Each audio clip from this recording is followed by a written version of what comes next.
Hi friends, இன்றைக்கி நம்மளோட small கிச்சனில் அப்படி செம்ம டேஸ்ட்டாக எப்படி ஒரு கத்திரிக்காய் போட்டு காரக்குழம்பு வைக்கலான்னு பார்க்கலாம். வாங்க ஃப்ரெண்ட்ஸ். குழம்புக்கு தேவையான எண்ணெய் சேர்த்துருக்கேன், 4 ஸ்பூன் சேர்த்துருக்கேன். உங்களுக்கு எக்ஸ்ட்ரா வேணும்னா எக்ஸ்ட்ரா சேர்த்துக்கோங்க. 1 ஸ்பூன் கடுகு சேர்த்துருக்கேன். எண்ணெய் காஞ்சி கடுகு நல்லா பொரியட்டும். பொரிஞ்ச உடனே நம்ம கொஞ்சம் கருவேப்பிலை சேர்த்துக்கலாம்.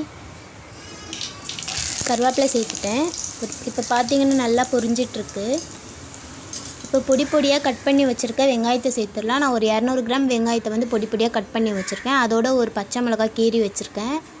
உங்களுக்கு பச்சை மிளகாய் வேண்டான்னா ஸ்கிப் பண்ணிவிடுங்க. இப்போ வெங்காயம் சேர்த்தாச்சு. நல்லா வெங்காயம் கோல்டன் ப்ரௌன் வர வரைக்கும் நல்லா வதக்கி விட்டுட்டே இருங்க ஃப்ரெண்ட்ஸ். ஒரு 2 நிமிஷம் வதக்கி விட்டாலே போதும், நல்லா கோல்டன் ப்ரௌன் வந்துடும்.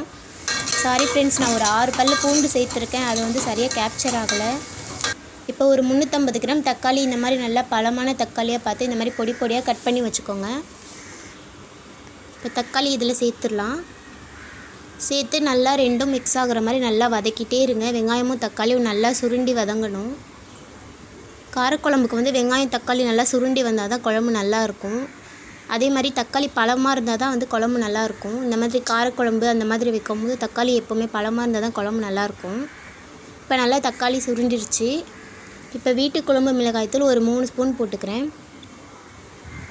நான் வந்து 2.5 ஸ்பூன் தான் சேர்த்துருக்கேன். ஏன்னா எங்களோட குழம்பு மிளகாய்த்தூள் இந்த வாட்டி அரைக்கும் போது ரொம்பவே காரமாக இருக்குது, என்னன்னே தெரியல. அதனால் நான் ஒரு 2.5 ஸ்பூன் சேர்த்துக்கிறேன். அது மிளகாயோட தன்மையாக இல்லை என்னன்னு தெரியல, ரொம்பவே காரமாக இருக்குது. இப்போ வந்து 1.5 ஸ்பூன் தனியாத்தூள் சேர்த்துக்கிறேன். இப்போ மிளகாய்த்தூள் போட்டு நல்லா மிக்ஸ் பண்ணி விட்டுடலாம். உங்கள் மிளகாய்த்தூள் எந்த அளவுக்கு காரமாக இருக்கோ அந்த அளவுக்கு சேர்த்துக்கோங்க. நார்மலாக ஒரு 3 ஸ்பூன் போட்டாலே கரெக்டாக இருக்கும். ரொம்ப காரமான மிளகாய்த்தூள்னால் ஒரு 2.5 ஸ்பூன் போட்டாலே போதும். இப்போ நல்லா மிக்ஸ் பண்ணிகிட்டே இருங்க.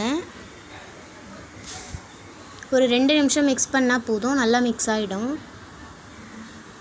தீயாமல் பார்த்துக்கோங்க.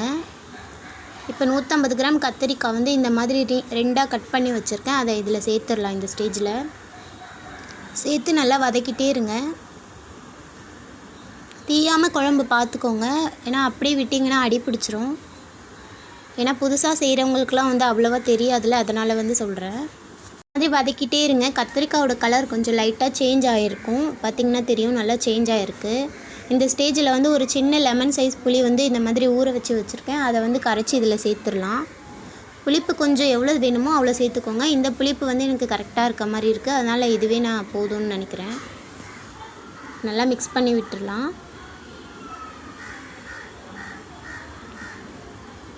இப்போ கொஞ்சம் தண்ணி சேர்த்துக்கிறேன். நான் ஒரு 2.5 கிளாஸ் தண்ணி சேர்த்துக்கிறேன். உங்களுக்கு எக்ஸ்ட்ரா கொஞ்சம் குழம்பு வேணும்னா நீங்கள் எக்ஸ்ட்ரா கொஞ்சம் தண்ணி சேர்த்துட்டு, ஒரு வெங்காயம், ஒரு தக்காளி, 1 ஸ்பூன் மிளகாய்த்தூள் அதிகமாக போட்டிங்கன்னா கொஞ்சம் எக்ஸ்ட்ரா குழம்பு கிடைக்கும்.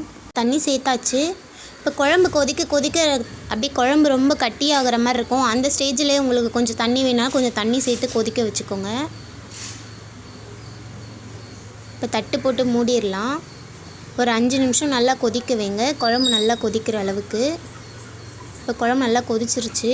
பார்த்திங்கன்னா தெரியும், கத்திரிக்காய் நல்லா கலர் இன்னும் சேஞ்ச் ஆகி வந்திருக்கு. எனக்கு இன்னும் கொஞ்சம் குழம்பு தண்ணியாக இருக்க மாதிரி தான் இருக்குது.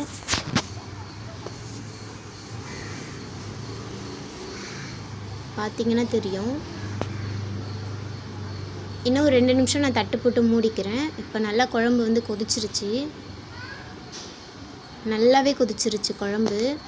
இப்போ கத்திரிக்காய் காரக்குழம்பு நல்லா ரெடி ஆகிடுச்சு. இப்போ அதில் கொத்தமல்லி தூவிக்கலாம். நம்ம சேனலில் செய்கிற டிஷ்ஷஸ்லாம் உங்களுக்கு ரொம்ப பிடிச்சிருந்தா சப்ஸ்கிரைப் பண்ணுங்கள், ஷேர் பண்ணுங்கள், கமெண்ட் பண்ணுங்கள் ஃப்ரெண்ட்ஸ்.